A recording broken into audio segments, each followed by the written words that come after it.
Selamat pagi, Bapak Ibu, saudaraku ini kasih Tuhan. Kembali kita bersama di pagi hari ini dalam mengikuti program doa pagi GPDI Budi Mulia. Puji Tuhan, kita bersyukur kepada Tuhan pagi hari ini, dan pagi hari ini kita akan menerima kebenaran firman Tuhan sebelum kita menjalankan kegiatan-kegiatan kita di sepanjang hari ini. Saya mengajak kita berdoa sebelum kita dengar firman Tuhan di pagi hari ini. Bapa di surga, dalam nama Tuhan Yesus Kristus, kami rendahkan hati kami kepada Tuhan pagi hari ini. Kami bersyukur, kami berterima kasih, kami ada di pagi hari ini karena Tuhan. Kalau kami sehat, kami kuat hingga pagi hari ini.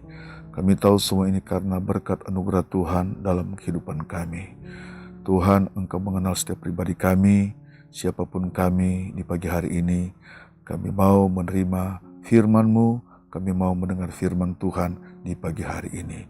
Terpujilah nama Tuhan, kami bersyukur dalam nama Yesus. Haleluya. Amin. Puji Tuhan. Firman Tuhan terambil dalam Habakuk pasal pertama ayat 2-4. Habakuk pasal pertama ayat 2-4. Berapa lama lagi Tuhan aku berteriak, tapi tidak kau dengar. Aku berseru kepadamu, penindasan, tetapi tidak kau tolong. Mengapa engkau memperlihatkan kepadaku kejahatan, sehingga aku memandang kelaliman, ya aniaya, dan kekerasan ada di depan mataku. Perbantahan dan pertikaian terjadi. Itulah sebabnya hukum kehilangan kekuatannya dan tidak pernah muncul keadilan. Sebab orang fasik mengepung orang benar. Itulah sebabnya keadilan muncul terbalik.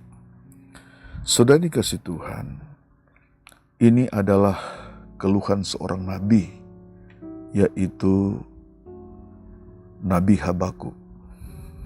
Ketika Tuhan izinkan dia melihat sesuatu, ketidakbenaran, kejahatan, kelaliman, kekerasan, maka dia datang kepada Tuhan, dia merendahkan hati kepada Tuhan, dia berkeluh kesah kepada Tuhan, dia berdoa kepada Tuhan. Dan dalam ayat yang kedua ini, Habakuk sendiri berkata, tidak kau dengar. Tidak kau dengar apa yang dia doakan. Karena penindasan yang Nabi Habakuk lihat sendiri. Saudara sekalian, Allah tahu setiap situasi yang terjadi kepada umatnya. Allah Maha tahu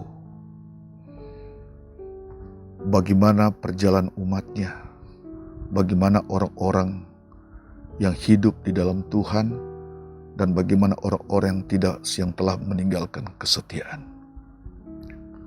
Saudara sekalian, sengaja Allah memperlihatkan situasi yang tidak mengenakan kepada Habakuk akan menjadi satu perenungan bagi Habakuk sendiri.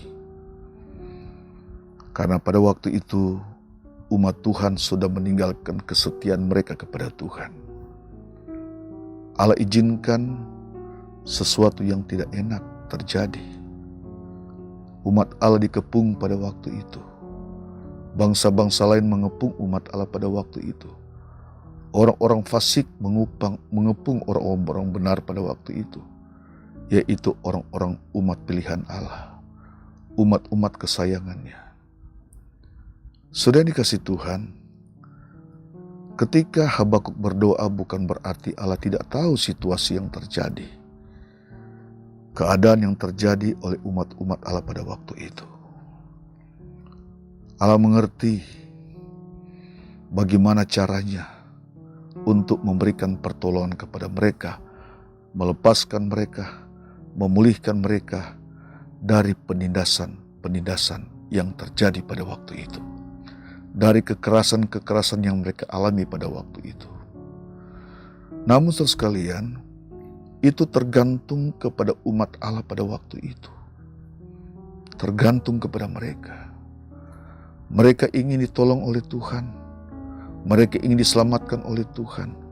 Mereka ingin dilepaskan dari penganiayaan, penindasan yang mereka alami pada waktu itu. Itu tergantung di dalam kehidupan mereka. Saudara sekalian, Allah membiarkan seakan-akan Allah tidak menolong. Bahkan di sini Nabi Habakuk sudah berkata bahwa Tuhan tidak kau tolong, tidak kau dengar. Bukan berarti Tuhan tidak dengar, Tuhan tidak mau tolong. Saudara sekalian, Allah berikan kesempatan, Allah berikan waktu untuk umat Allah menyadari akan kehidupan mereka. Karena pada waktu itu mereka sudah meninggalkan kesetiaan mereka kepada Tuhan. Sehingga Allah mengizinkan Habakuk melihat situasi yang terjadi pada waktu itu. Allah izinkan Nabi Habakuk melihat kondisi umat Allah pada waktu itu. Saudara sekalian Tuhan, Allah memberikan jawaban kepada mereka. Ada firman Tuhan yang memberikan jawaban kepada mereka. Dalam Habakuk pasal 2 ayat 4 merupakan suatu jawaban kepada umat-umat Allah yang mengalami penindasan pada waktu itu. Dalam Habakuk pasal 2 ayat 4 situ berkata, sesungguhnya orang yang membusungkan dada tidak lurus hatinya, tetapi orang benar itu akan hidup oleh percayanya. Ini adalah janji Tuhan saudara sekalian. Orang yang membusungkan dada, orang yang sombong, orang yang angkuh, tidak lurus hatinya, bengkok hatinya, tidak lurus kata firman Tuhan. Tetapi orang benar. Siapa orang benar itu adalah orang yang setia. Siapa orang benar itu adalah orang tetap di dalam Tuhan, orang tetap mengasihi Tuhan. Dikatakan akan hidup oleh percayanya. Saudara sekalian, sangat penting di dalam kehidupan umat Allah untuk terjadi suatu lawatan Tuhan pertolongan mereka. Mereka harus kembali kepada Tuhan, mereka harus percaya kepada Tuhan. Sebab dengan mereka mengalami hal yang dahsyat terjadi, mereka dipulihkan, mereka dimerdekakan dari keberadaan mereka itu.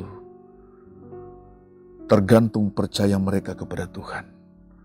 Apakah mereka percaya kepada Tuhan apa tidak? Ini menjadi jawaban kepada umat Allah pada waktu itu. Bapak Ibu saudara dikasihi Tuhan, demikian juga dalam kehidupan kita.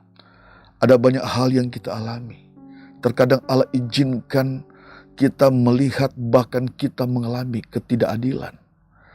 Allah izinkan kita menghadapi berbagai persoalan.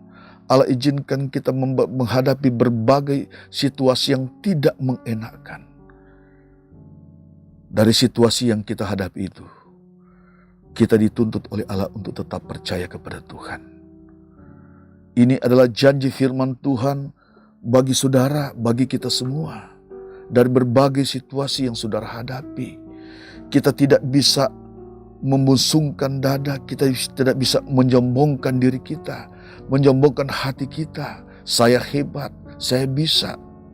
Tapi sesungguhnya saudara sekalian, kita butuh Tuhan. Siapapun saudara, siapapun kita butuh Tuhan setiap saat. Allah tahu kita manusia memiliki kelemahan. Allah tahu kita memiliki keterbatasan, siapapun kita saudara sekalian. Sebab itu, yang dapat memberikan kemampuan kepada kita, kesanggupan kepada kita, apabila kita tetap percaya kepada Tuhan. Tetapi orang benar itu akan hidup oleh percayanya. Ini adalah janji Tuhan kepada saudara. Ini adalah janji Tuhan kepada kita semua. Mari kita tetap percaya kepada Tuhan. Kita tidak berkata, saya tidak butuh Tuhan. Setiap hari saya tidak butuh Tuhan. Saudara sekalian, kita butuh Tuhan. Orang tidak butuh Tuhan adalah orang yang sombong, orang yang memusungkan dadanya. Dan firman Allah berkata tidak lurus hatinya, bengkok hatinya. Tapi mari saudara sekalian, siapapun kita, bagaimanapun keberadaan kita, mari kita datang kepada Tuhan. Kita rendahkan hati kita kepada Tuhan. Katakan, Tuhan, saya percaya kepadamu. Saya tetap percaya kepada Tuhan. Nilai percaya itulah yang Tuhan tuntut kepada kita. Nilai percaya itu yang Tuhan tuntut kepada umat Allah pada waktu itu ketika Habakuk diperlihat oleh Tuhan ketidakadilan kepada orang yang benar. Sudah dikasih Tuhan, terkadang Allah izinkan sesuatu dalam kehidupan kita. Kita harus alami, kita harus rasakan agar memperkuat kita, agar kita tetap percaya kita kepada Tuhan. Bukan hanya diberkati kita percaya kepada Tuhan, bukannya di saat senang kita percaya kepada Tuhan, dalam pencobaan khususnya, dalam persoalan khususnya, dalam kita menghadapi hal-hal yang tidak mengenakan, firman Tuhan menuntut kepada kita. Tuhan menuntut kepada kita agar kita tidak meninggalkan Tuhan. Kita tetap percaya kepada Tuhan. Firman-Nya berkata, apabila kita tetap percaya kepada Tuhan, memiliki iman walaupun sebesar biji sesawi, maka kita bisa memindahkan gunung itu. Gunung itu akan terangkat dalam campur tangan Tuhan, dalam kekuatannya Tuhan. Maka gunung-gunung persoalan itu bisa dihalaukan oleh Tuhan. Gunung-gunung pencobaan itu, kesulitan-kesulitan itu bisa dihalaukan oleh Tuhan. Kita dibantu oleh Tuhan. Kita ditolong oleh Tuhan. Tuhan menyertai kehidupan saudara-saudara sekalian. Dalam Amsal pasal 3 ayat 5 di situ berkata, Amsal pasal 3 ayat 5, percayalah kepada Tuhan dengan segenap hatimu. Jangan bersandar kepada pengertianmu sendiri. Artinya saudara sekalian, kita tetap ada di dalam Tuhan. Kita tetap rendah hati kepada Tuhan. Kita tetap rendah hati kepada Allah. Dan Allah juga yang akan meluruskan jalan kita. Allah juga yang akan menolong kehidupan saudara. Allah yang akan memberkati kehidupan saudara. Allah yang akan memulihkan kehidupan saudara. Allah akan campur tangan dalam setiap apa yang sedang saudara hadapi. Apa yang sedang kita hadapi. Mari tetap percaya kepada Tuhan. Ternyata percaya kepada Tuhan itu sangat besar kuasanya. Allah berdiri di atas percaya kita. Maka kita akan melihat kemenangan, pertolongan daripada Tuhan. Mari apapun yang terjadi, kita tetap percaya kepada Tuhan. Sikap percaya, konsisten kita kepada Tuhan, tetap percaya kita kepada Tuhan, menentukan siapa diri kita hari ini. Dan siapa hidup diri kita ke depan. Mari tetap percaya kepada Tuhan.